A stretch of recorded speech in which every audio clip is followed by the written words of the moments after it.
Welcome to a preview of Macola 10.6. This video highlights continuing developments in our user interface and added functionality that expands on features introduced with the 10.5 release. Macola 10.6 provides users with additional order entry capabilities, along with enhancements to order inquiry views and item snapshot capabilities. Altogether, Macola 10.6 includes more than 120 enhancements and quality upgrades while advancing Macola's main principles of visibility and control of enterprise processes, configurable views into real-time data, integration between business functions, and anytime, any device accessibility. New functionality in order entry includes the ability to create new invoice orders and quotes in addition to sales orders. We'll do a search for a customer, and once the sales order entry screen opens, you'll see users now have the ability to edit the bill to and ship to addresses. Macola will automatically populate both addresses with defaults established. However, these can be edited by individual order as needed. In the Ship To entry fields, users can edit the default address, select a different on-file address, or even create a new contact and address. Creating a new contact is as easy as selecting the hamburger menu in the upper right corner of the Ship To field, and then selecting the New button into the delivery address pop-up window. As the new delivery address pop-up opens, we see a button to create the new contact. Let's try it for ourselves. I'll click Edit, then New, and then Create New Contact.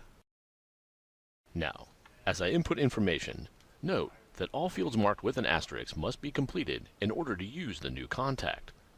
Until all of these fields are completed, the Save button below will remain grayed out. In fields with drop-down menus, I can either scroll through preset selections, or by entering an alphanumeric character, pull up specific entries even faster. I'll go ahead and tab through each field, completing all required entries.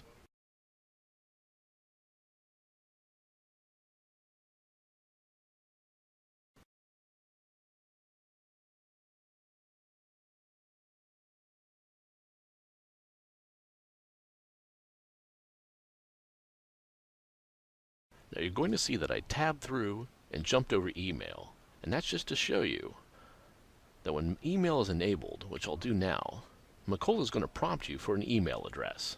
So I'll correct that and complete creation of my new contact.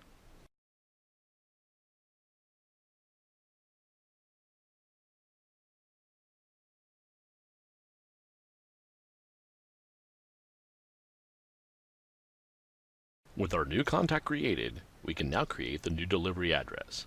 Just like our new contact entry screen, all fields marked with an asterisk are required, and until these are complete, the Save button will remain grayed out. Remember, in fields with drop-down menus, you can either scroll through preset selections, or by entering an alphanumeric character, pull up specific entries even faster. And once all entries are completed and saved, we can now use the new contact and address for this order. Now that we've created our new contact and delivery address, it's time to fill out our order. I'm starting with the ship date, and we recommend using the Tab key to progress through the fields. Default entries will auto-populate based on customer data, but we can edit as needed as we progress. Clicking in a field, if preset options are available, drop-down menus will show.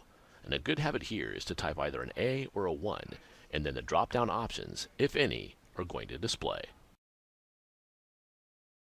Another example of rapid entry capability can be seen in commission breakdown. Here we can see that if we change the percentage from 100% for a specific individual, we can designate where the remaining percentages are allocated. I'll simply complete a 50-50 split between our two salespeople, and we're ready to add items to our order. As seen on our 10.5 release, our new interface enables users to add, delete, and change quantities all on the fly right from the entry screen. Navigation is efficient, using type-ahead search, drop-down menus, and pre-populated fields.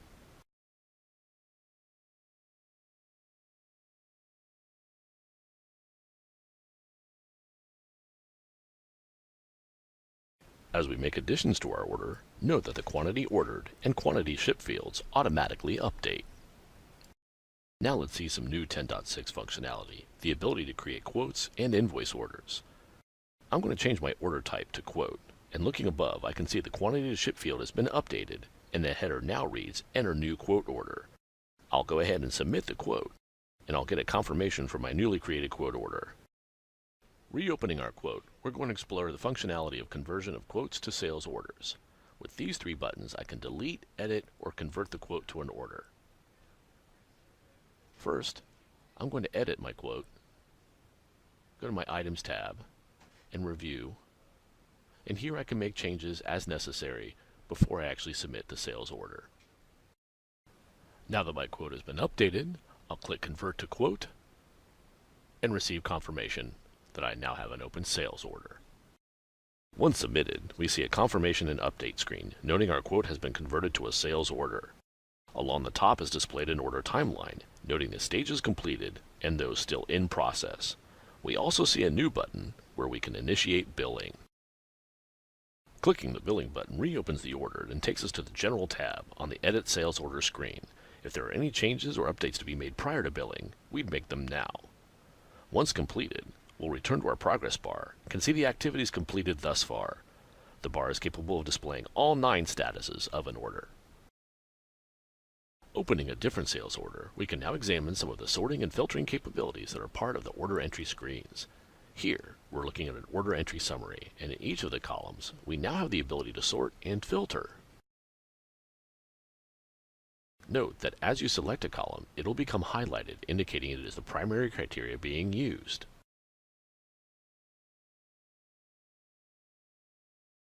Now, we'll shift our attention to the Order Inquiry screen. A new feature in Order Inquiry are sticky columns, ensuring order number and order type remain in place.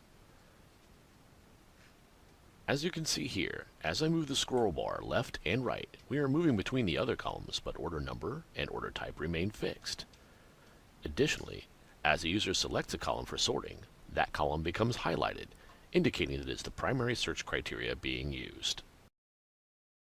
Our item snapshot now provides serial lot functionality. In our 10.5 release, we introduced 15 sortable columns, providing multiple data points for lookup, review, and analysis. Let's select an item. I'll choose Bike AS. And now, we see only those tabs available that have item information pertinent to Bike AS. Now let's look up a serial lot item. I'm going to look up fork.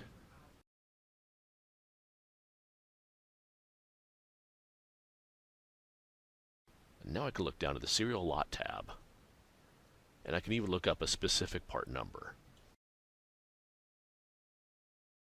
So I'll enter it here, and I can zero right in on my item.